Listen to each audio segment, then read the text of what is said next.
Okay. Hi, Jade. Welcome to my channel. Thank you for agreeing. Hello. Yeah, and happy Friday. TGIF. Exactly. Yeah, so thank you for agreeing to come on and just talk about some, really important, sensitive issues relative to addiction and recovery and our journeys and who we are. And, I just want to say that we share that in common. And super excited to hear some of your story today. And just to say that my channel is about transformation, which is, you know, what it was like, what happened, and what it's like today, and how we all have transformed in so many different ways to share that with the world. So I just want to make sure that you're okay with me putting this video on my channel. Thumbs up. Yes, Okay, perfect. absolutely. All right, awesome. Well, let's jump into it. I wanted to talk about relapse. I know that you had some substantial sobriety and also experienced relapse. And when we were chatting earlier, I know that there is some shame around relapse and it's common. Like most of us have relapsed.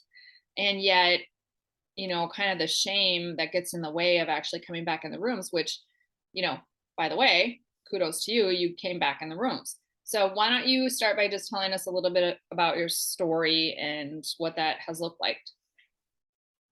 Sure. So, I don't know. I don't really know where to start. I'll just start from where it all started, and how I got to AA. So, I don't know if I ever had a moment where, I can remember like my first drink. Like I don't really necessarily don't I don't have that's not part of my story where I have this first drink where I knew that was it. I had this aha moment like I was going to be an alcoholic, or I just um I don't have that as part of my story necessarily. I think my alcohol use progressed. I definitely partook in the partying in college. But I got really good grades, and I got a good job out of college, and some hard work, and I guess you could say it was functional maybe. Um, my alcohol use started really taking a turn when I was with someone who also was struggling with alcohol use in a relationship of like 13 years. Um, and I could tell, being in that relationship, I would use alcohol to, instead of celebratory, it became more of a numbing, and I would slowly start to drink on my own and by myself, and isolate, which I at my core I'm not really an isolated type person. I'm extremely extroverted. As I get older, I've known that I do like my me time, but back in my alcoholic use, towards the end there, I started to know that I had a problem. That relationship ended, which kind of was the start of my spiral. I didn't really know exactly what to do. I had only known this individual, um, and I just didn't know. I didn't know another way out. I don't have an alcoholic family per se. I didn't AA wasn't like literature that was readily available. I only thought of AA as um, you know old men in a basement of a church. I hear that in the rooms a lot. That's a very, very similar um, sort of story of people that have shared. Um, after I left that relationship, I then lost my job. Surprisingly, not because of alcoholic use. WebMD had bought my company, and so about 300 or 400 of us were laid off right at Christmas in 2018. That just continued my spiral even further down. Kind of thought I What had, was your hit. drinking? What was your drinking like then? Was it daily? And just backing up a little bit, I love the Yeah. fact that you mentioned that you didn't come from an alcoholic family system per se, because I think there are just a lot of there's a lot of ideas and um, misconceptions around the disease of alcoholism being nurture versus like nature, like as in that predisposition. But it's not uncommon for me to have heard in these rooms, like coming from a family system, a good family, you were, you know, Mhm. and you end up an alcoholic.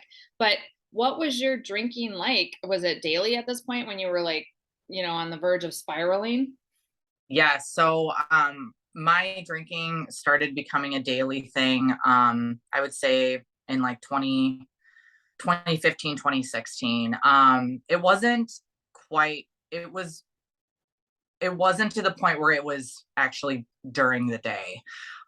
This actually happened when I left the relationship. I moved into my parents' basement, and then I lost my job at Christmas. And then it started becoming during the day. And that quickly became the first thing I had to do in the morning just to get started. At this point, I knew I had a problem. I knew I had a problem. I had no idea really what to do, though. Like I said, I had preconceived sort of notions on what AA was. And even treatment. Like maybe I was just in a denial, and I think I thought I figured I just needed to cut back and I could control it.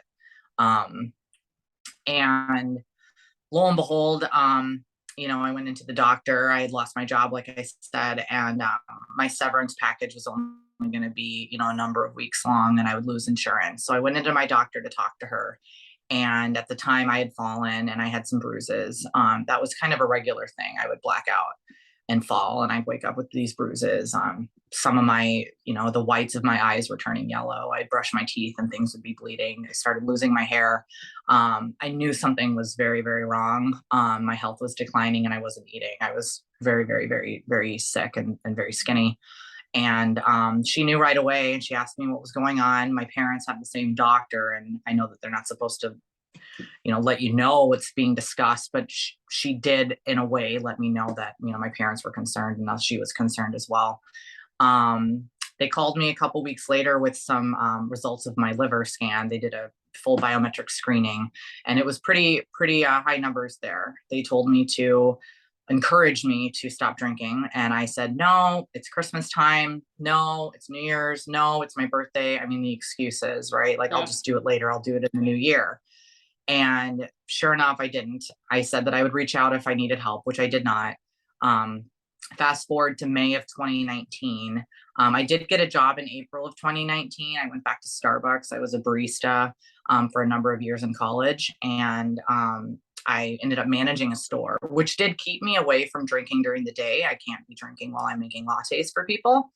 Um, I would, though, go home and I would just, put it down my mouth as fast as possible. I started stealing my dad's scotch at this time, which I was never a hard liquor person. I liked red wine. That was my drink of choice.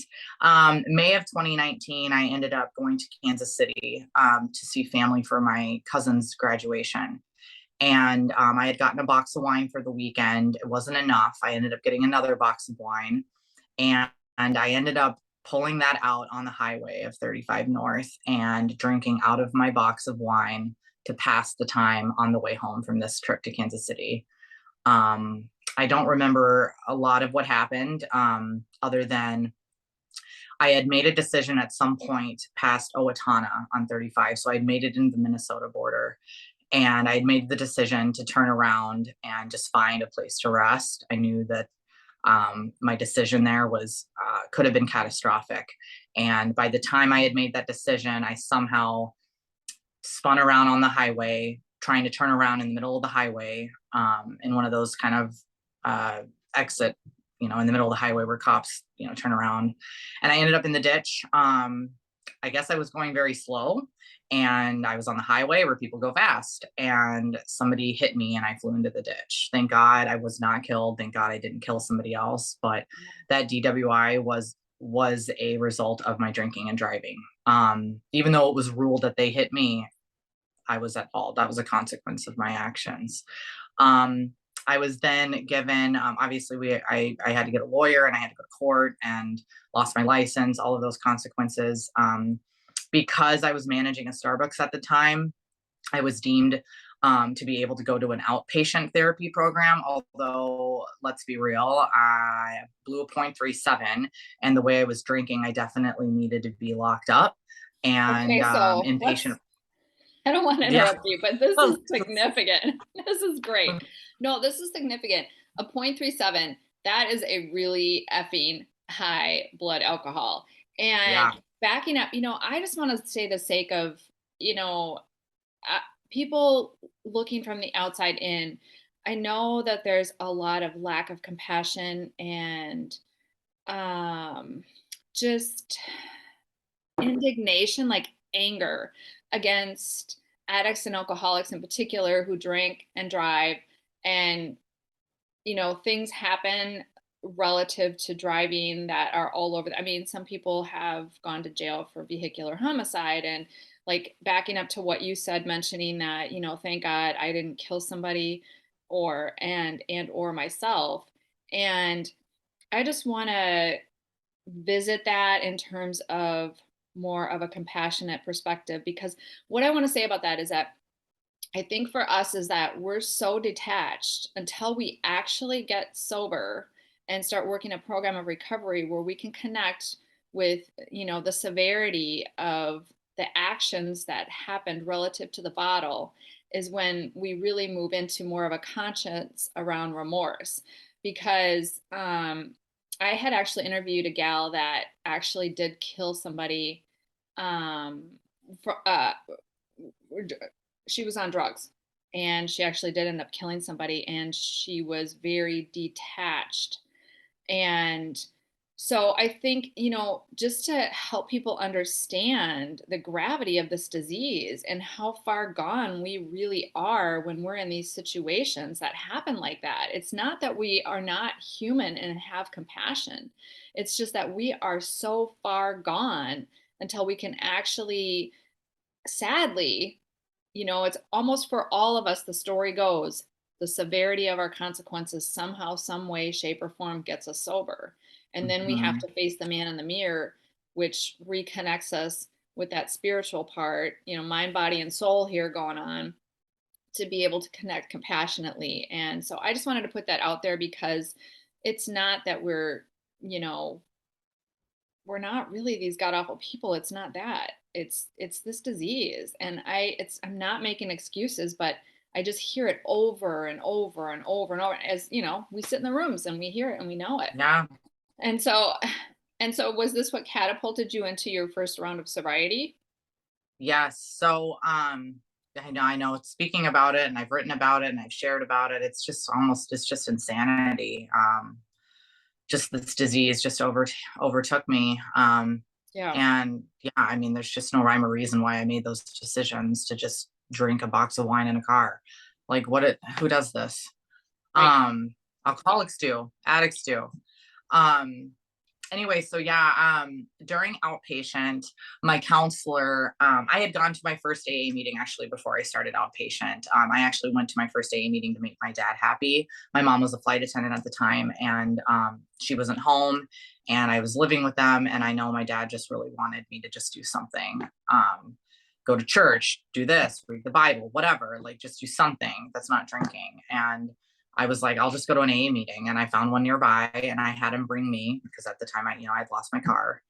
And I admitted I was an alcoholic at that meeting. I knew I was. It wasn't very hard for me to do that.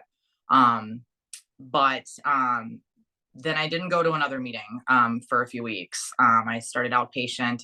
I ended up transferring jobs. I moved out of my parents' house by the grace of God and my brother-in-law and other people that really support me, which I'm still so grateful for. I was able to find a home that I rented out of that I'm still in right now, that I was able to walk to my new position at Starbucks.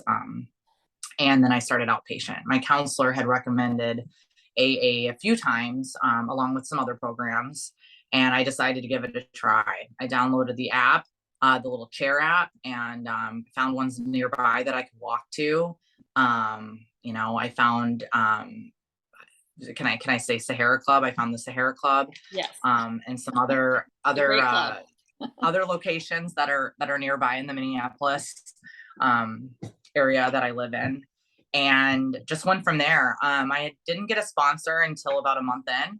I was just looking at all these words on the wall, like I don't really know what's going on. Number one, kind of actually, step one really like resonated with me. Like, you're an alcoholic. I'm like, well, I already did that. But I wasn't really working a program yet. I was just kind of absorbing and listening and like going, okay, that person did exactly what I did. That person did what I did. I'm not alone here. I Right. started really going, okay, I'm not that unique. I'm not, I'm unique, but I'm not that unique, right? Like, Right. we're all just Right. kind of the same. And I ended up getting a sponsor about a month in, and then I started really working a program.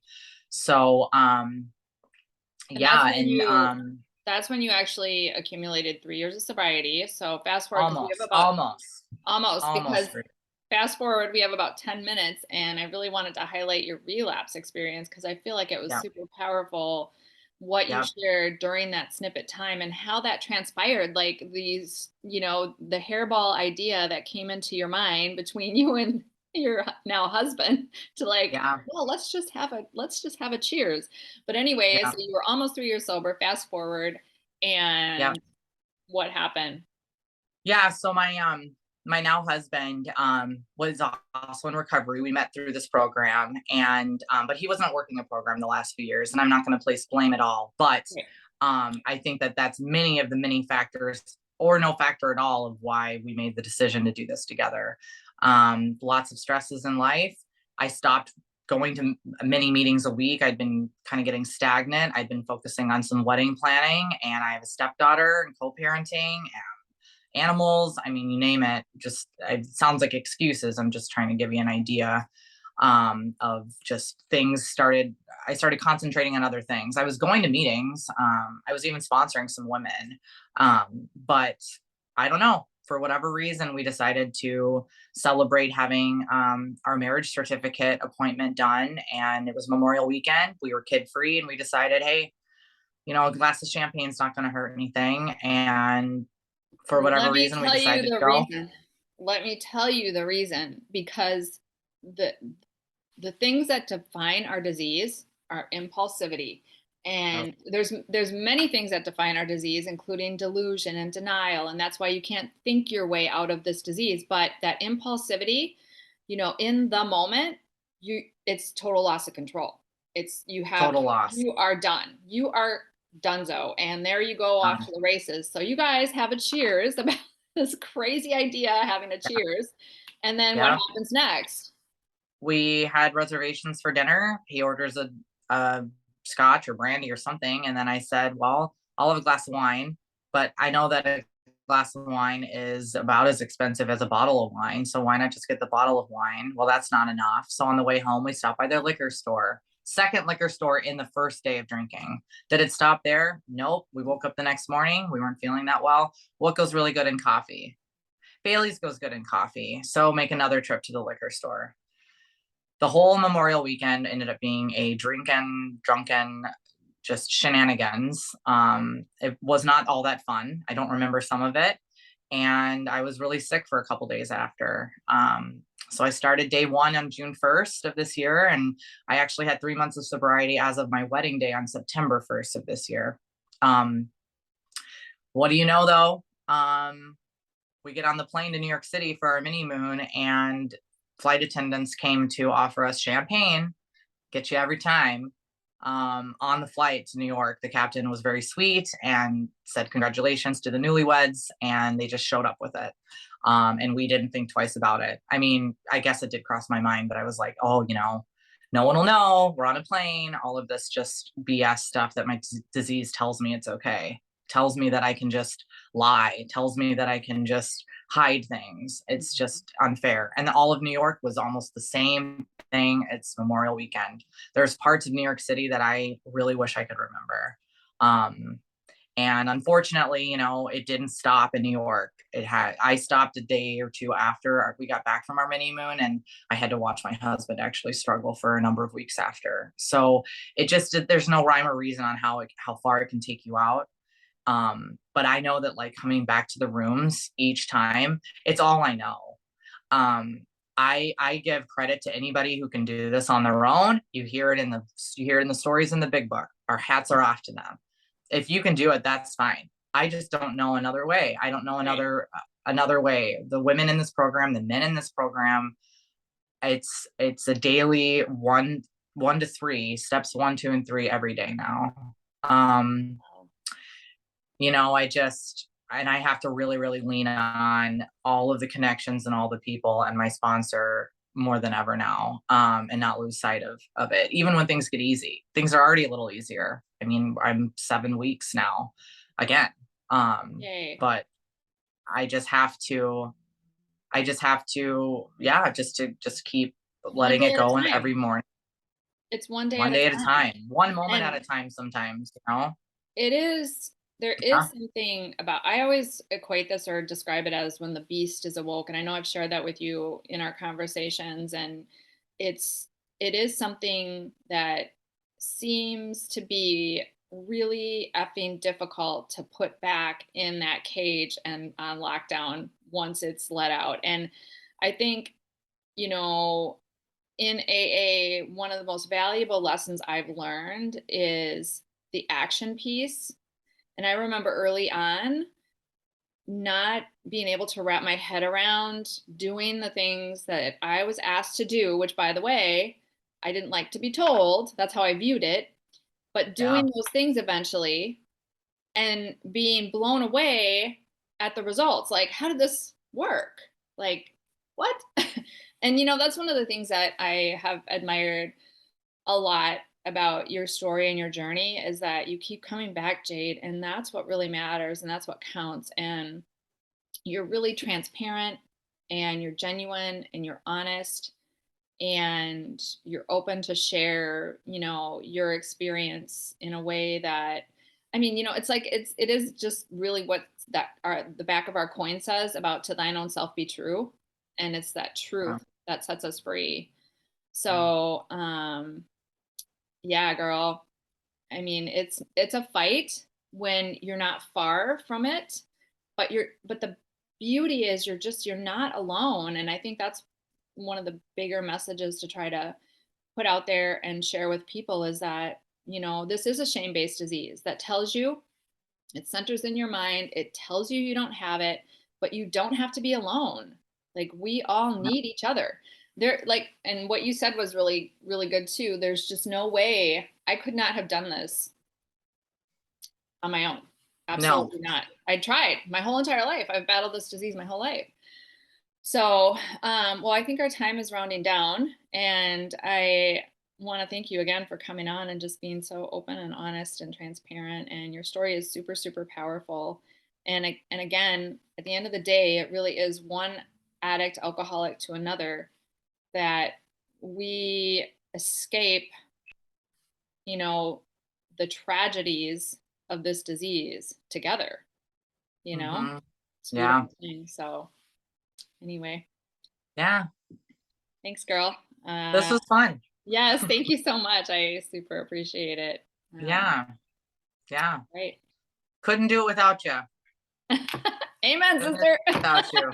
We're in it together. Woo! We're No, it's a together. great thing. It's a great thing. It is. It is. Yes, Every day.